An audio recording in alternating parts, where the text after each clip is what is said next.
Good day, Mr. Spangler. Hello. In Вестник Кавказа, Petrova Marina, we are going to discuss some peculiarities of international security and In 5 minutes. yes. So, concerning international security, is there a main threat for the world today, and what region is the source of it? As everybody knows, the most unstable region currently is the Middle East. It links up lots of current threats, like Islamist terrorism, like the arms build-up in terms of efforts to go nuclear. So it poses a non-proliferation problem. And overall, it also includes the problem of modernization, which is quite popular in Russia, as we all know.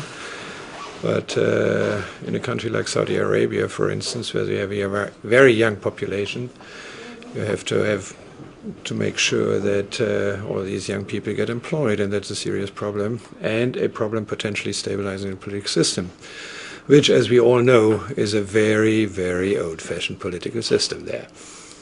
So it's a whole knot of problems which pose, as a matter of fact, global security challenges. Okay, and what do you think about the role of the South Caucasus states is in the world today, and probably the opposition in the world? Well, as you know, there are three, and these three are very different ones in many respects, and they pose different problems. So if one would give a serious answer, one would have to go to all the three, one after another.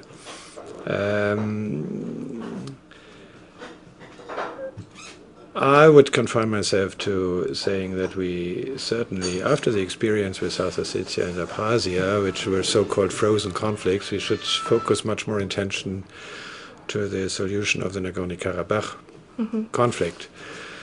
We should focus attention on that because there is a serious arms build-up going on the part of Azerbaijan, and there is a serious risk, to my mind, that at some point the Baku leadership might decide that there is only a military solution to that so-called frozen conflict, and we should try our best to prevent such a thing of happening. And concerning this situation, has Europe changed its point of view on the situation involving Abkhazia and South Ossetia since 2008? Well, actually, Europe expects Russia to change its view. Okay, and what do you think, where is the line between the right of a nation for self-determination and separatism? There is no line. There is no line? That is one of the most serious problems. You have two competing principles. The one is the sovereignty of states, the other is the self-determination of people.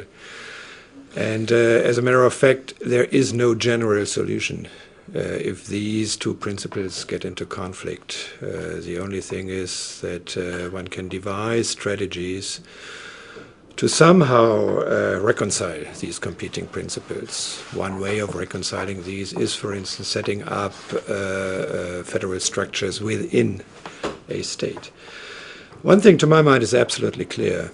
As there are, I don't know the exact figures, some 2,000 people or nations in the world, not every single one of them can have a state on its own. So we have to have solutions in which different people live side by side in a single state. And that is quite feasible. Why not?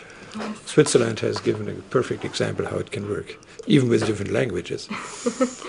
Yes, and the last question concerning your lecture, what else do former Soviet republics need to do to be considered democratic states in a European point of view? They should democratize. As simple as that. What does it mean? Well, it does mean, for instance, that one takes care that elections are not something in which the results are clear before people go to vote, but only afterwards. That is one example. The other example is that democracy becomes only a true democracy once you have a lively debate, and people are able to organize themselves in independent groups and express their views freely.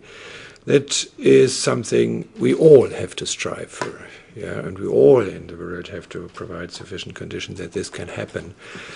I think there is a different degree of readiness on the part of different governments in different countries to allow such a thing. And I would be happy if the Russian people would be happy that they think they have enough space to express themselves. Yes, thank you very much.